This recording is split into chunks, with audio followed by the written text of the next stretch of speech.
Las campañas de saturación mediática previniendo al mundo acerca de un cambio climático que incendiaría el planeta e inundaría las costas dan la impresión que son reacciones colectivas que reflejan una vieja historia de dogmatismo religioso disfrazado de ciencia.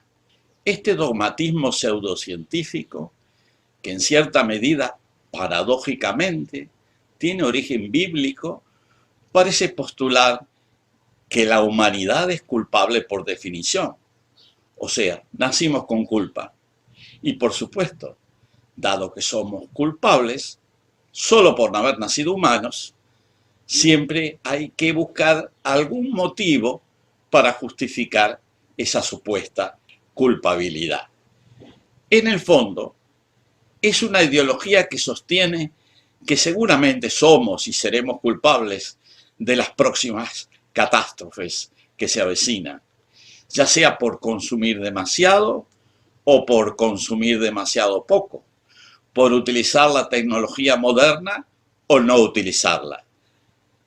No hay marcha atrás. Hasta las flatulencias de los vacunos están contribuyendo a concretar ese destino perverso. Aunque parezca mentira, en este caso, los orates de las burocracias mundiales y académicas terminaron adjudicando la culpa al CO2, al dióxido de carbono. Nada menos que al CO2, al dióxido de carbono, que es el nutriente más importante del planeta, el compuesto de la vida, el alimento de las plantas e indirectamente nuestro alimento. No solo esta nueva religión disfrazada de ciencia y con las falsas banderas del ambientalismo, diría más bien el pseudoambientalismo, transformó al dióxido de carbono en el objeto de nuestras culpas. Y además termina adjudicándole el carácter de contaminante. En las imágenes aparece unos humos negros, supuestamente de dióxido de carbono. Sabemos todos que el dióxido de carbono es un gas fundamental que es totalmente incoloro e inodoro. Un gas completamente transparente que forma parte de nuestras funciones respiratorias y se le presenta disparatadamente como unos negros despedidos de malevolentes chimeneas industriales, ignorando las bases mínimas de la física y de la química. Es el colmo del absurdo. No sé si los seres humanos como especie somos culpables de algo, y ni siquiera sé si la culpa como tal existe en el mundo natural, pero lo que sí sé que nuestra hipotética responsabilidad en el incremento del CO2 en la atmósfera está invirtiendo los términos de la realidad.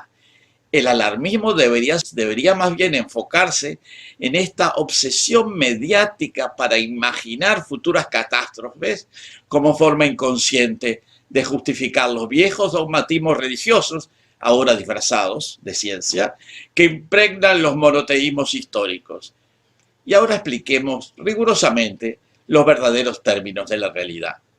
En la actualidad, el dióxido de carbono representa apenas un 0,04% de la atmósfera terrestre. Es realmente muy poco, sobre todo si consideramos que el carbono es el cuarto elemento más abundante en el universo después del hidrógeno, del helio y del oxígeno. También es muy poco si lo comparamos con las atmósferas de los planetas interiores, Venus y Marte, donde el CO2, el dióxido de carbono, constituye más del 95%, o sea, 2.375 veces más que la atmósfera terrestre. Por su parte, en la corteza de la Tierra, los carbonatos, que son sales de carbono combinadas con varios elementos, como calcio y magnesio, constituyen el 20% de las cuencas sedimentarias, o 4% de la masa de toda la corteza, lo que los hace los minerales más abundantes de la corteza terrestre después de los silicatos. O sea que al contrario de lo que se pueda pensar, el dióxido de carbono en la atmósfera terrestre, en términos geoquímicos, es extremadamente escaso. También corresponde decir que no siempre fue así. Originalmente, hace 4.500 millones de años, el CO2 era el gas predominante en la atmósfera terrestre primitiva, probablemente con niveles superiores a 95%. Ese CO2 fue absorbido por cianobacterias, fitoplancton y plantas terrestres a través de la fotosíntesis e incorporado por los organismos marinos para sus esqueletos y caparazones y depositado en el fondo de los mares como fangos calcáreos. Estos fangos calcáreos, a través de procesos de compactación, se transformaron en rocas carbonatadas, como son las calizas y dolomitas, que son muy abundantes en los sustratos geológicos terrestres, alcanzando, como decía anteriormente, el 4 o 5% de las cuencas sedimentarias. Esta disminución perjudicó a los organismos fotosintéticos, las cianobacterias, que son las más primitivas, las algas pluricelulares y las plantas en general, que debieron adaptarse a niveles extremadamente bajos de CO2. Si el contenido de CO2 fuera inferior a 150 partes por millón, o sea, 0.015, las plantas no podrían funcionar fotosintéticamente, utilizando la luz solar para crear su materia orgánica. O sea, que 150 partes por millón de CO2 es el mínimo para la vida vegetal. No queremos que el nivel de CO2 disminuya por debajo de ese mínimo, porque terminaría afectando toda la vida en la Tierra. Combatir el aumento del CO2, que hay que insistir, continúa siendo muy marginal, apenas el 0.04%, aparece como una reacción alarmista absurda que no se basa en los datos de la realidad. Uno se pregunta, ¿a qué se debe esta disparatada reacción de algunas élites académicas y políticas contra el CO2? Esa es la pregunta. Ese aumento, muy menor, y como decía, marginal del CO2, puede producir o está produciendo calentamiento global, supuestamente. No parece absolutamente seguro, por el escasísimo porcentaje del dióxido de carbono atmosférico, que ello ocurra.